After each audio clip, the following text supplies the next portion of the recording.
Hi there, welcome to my channel where I take you on tours of tiny and unique homes and showcase stories of people living alternatively. In today's episode, we're traveling to rural Texas to visit the Bird's Nest tiny house community. The owner, Robin, decided to embrace tiny house living in preparation for retirement, but quickly felt as if something was missing. So she took a bold step and started a tiny house community for women only. Now she's created more than just a safe place to live. She's built a close-knit group of friends that together care for the property. My best amenity is the community that I've built with the people that are here. I didn't realize that by doing this that I would have built-in best friends at the age of 65. And that's what we are, and we're a community that takes care of each other, and that's what I really wanted. And if you like videos like this where we showcase communities and people living alternatively, make sure that you subscribe and hit that notification bell so that you know every single time we publish a new episode. Will you join me? Will you roll? Make this house our tiny home.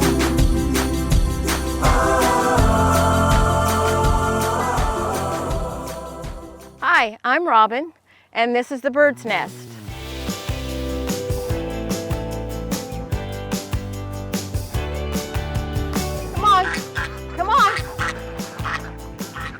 I am the owner of the Bird's Nest. I think like a lot of people, I saw the shows on television and decided that's for me and thought I can't afford to retire and rent. Lived in a community for 5 years and then decided, oh, I can do this. At one point I thought, you know, what is needed? And what was needed, I felt, was a female-only community. I kind of put it out there a little bit, and everybody that I talked to went, oh my gosh, that's a great idea. That's what I've done. Women want to be safe. It's not that, you know, people go, oh, you're man haters and this and that, but we're not. We all were married at one time. We all have children. It was time for us to just have our time. I didn't realize that by doing this that I would have built-in best friends at the age of 65. And that's what we are, and we're a community that takes care of each other, and that's what I really wanted. In my search to finding property to develop a tiny house community, I landed here, which is exactly an hour from downtown Dallas. It's really a centrally located kind of area for us. This is where they allowed me to build, and it wasn't easy because you have to set up as an RV park, and people don't want RV parks. I persevered and made it through all the red tape. I had no experience setting up land to do this. My son and I, we actually did the water lines. I've learned so much from this experience, and I feel like now I'm a master plumber, I'm a master carpenter. I can do a lot that I didn't know I could. I think I've developed this for $150,000, which I think is pretty good. It's now been 4 years. It's been completed for 2. I let it sit for a whole year because I was scared that nobody would come, and they came. I have 14 concrete pads. They're 10 by 30s. You have to bring your own tiny, or you can bring an RV, and then you pay $450 a month for rent. And really what I tell everybody, that this is your place too. This is your home, so we all take care of it. My favorite part and my best amenity is the community that I've built with the people that are here. And the community is what makes the Bird's Nest, and I love it. The Bird's Nest is a community of women only. We have several areas that we kind of congregate at. From here you can see it's 2 rows, and there's 7 pads on each row. There's a lot of green space between. I made sure that I had some green space here. It is completely fenced and gated. Let me take you to our community center. This was a travel trailer that I purchased actually for my brother, and then it didn't work out. So what we do now is we use it as a community center only. It really is nice when we have a big crowd of people and it's winter and it's too cold to be outside. We'll come in here. So here's the community center. Nobody lives here. We have people that come and spend the night or a weekend, our friends that are in Dallas or come from out of state. And we'll play cards and eat dinner sometimes. Okay, now we're gonna go over to the best part of the community, I think, is our brand new outdoor kitchen. We called it an outdoor kitchen. We don't have any appliances in it yet except a microwave, but we plan on doing the whole deal, you know, a sink, a refrigerator, freezer. We've had it now for a couple months and we are in it every single day. I did go out and buy some rain guards so we can sit in there when it rains, which we have done. It works out really well and we love it. We thought, okay, we're gonna have a refrigerator, a freezer. We're gonna do some drop down, fold down counter space so that when we have a lot of people over, because we have a lot of friends that come over a lot. We play cards here. We're getting ready to finish out all of the back here. We watch football games, award shows. We just come out here and hang out with each other. One of my favorite features on this is our windows. We have 2 on each side and they open up, and during the summer, we just leave them up. It's really cool. I like it a lot. I'm so happy with this structure. It's crazy. We're really trying to get our gardening down. We've been here 3 years and it's been 2 or 3 of us only, and it's been hard. We're gonna get another bed and we're gonna really try to grow some vegetables. I'm not a very good grower, so I'm going to focus over here on flowers. So I've got a bunch of seeds started. The cardboard down is supposed to kill the grass, which it hasn't done yet. So I don't know what I'm gonna do with that, but we're gonna give it our best effort. And the big ball over there is our composting ball. So we do compost. We also have a recycling area. If you lift up those lids, we've got 6 bins in there that we put all of our recycling in, and then we take it to the recycling center. Down here is our storm shelter. The first question everybody asks, oh, how many people fit? And I always say, well, as many people that are scared enough, we're gonna just lay on top of each other if we have to.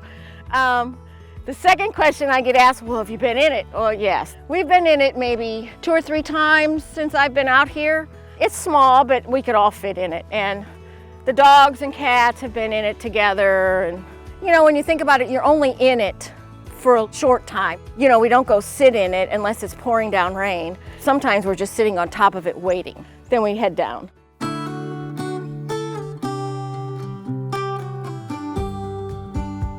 Hi, I'm Diana and welcome to my tiny home. I wanted a community. I wanted to get away from the big city life and wanted to come here to a spot where I felt like I belonged. We have lots of fun here. We do games, we do crafts, and then just chit-chatting while the dogs are out playing. You know, there's 2.5 acres here that is open for the dogs. It's all fenced in, they can't go anywhere. It's fun, it's enjoyable, it's relaxing, and it's the best thing I've done. The reason I picked out this particular home, I wanted to live on 1 level.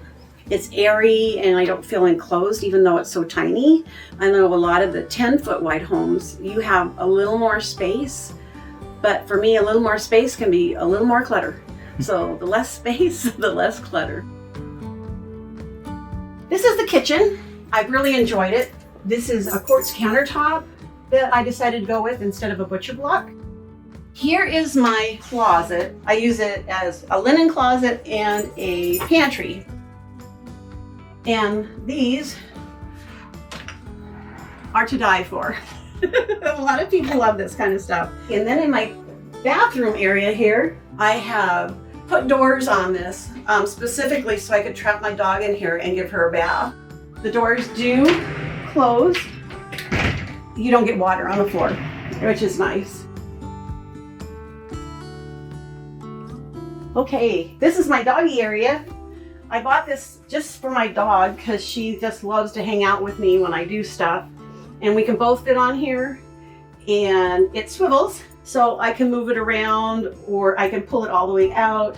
And this is my bedroom door if I want to close it, which I never do. It's a platform bed and it has 2 big drawers underneath that go 3/4 of the way across it. This is my closet. I have found I don't use as many clothes as I used to because there's no place to keep your dirty clothes, so you're washing your clothes a little bit more often. This is the ladder to go up at the loft. This is your home. This is your forever. Life is short and you have to enjoy it. It's made a world of difference in my life to be here. So this is the pink polka dot house. I own this house. It's 8 by 20. And I thought, what a great idea to have a place where somebody could rent. You know, it's $700 a month. You can't get that hardly anywhere.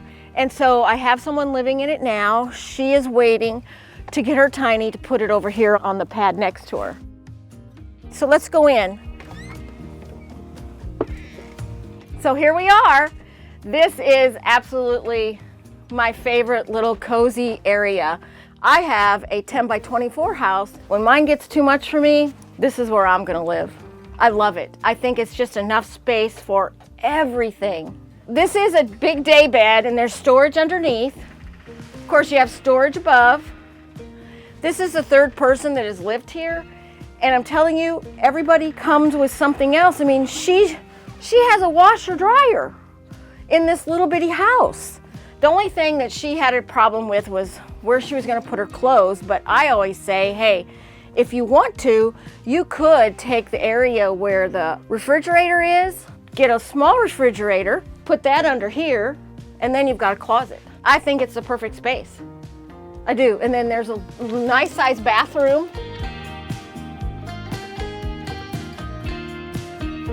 It's got a big shower.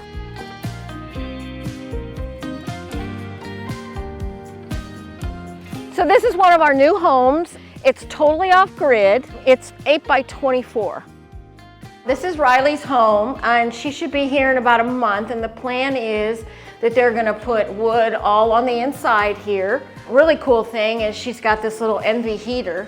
Really keeps the place warm. I had it on for them when it got really cold. She plans on putting a bed over here and then having this for guests. It's a really nice loft with really good stairs, I think. And it's a really good sized loft. And then she's got her cooktop, a range, big sink. I mean, there's lots of storage. This is where her refrigerator is gonna go. And then she has a composting toilet with this cool door. But I think she's gonna switch her toilet out because she said, you know, I'm too old to mess with that.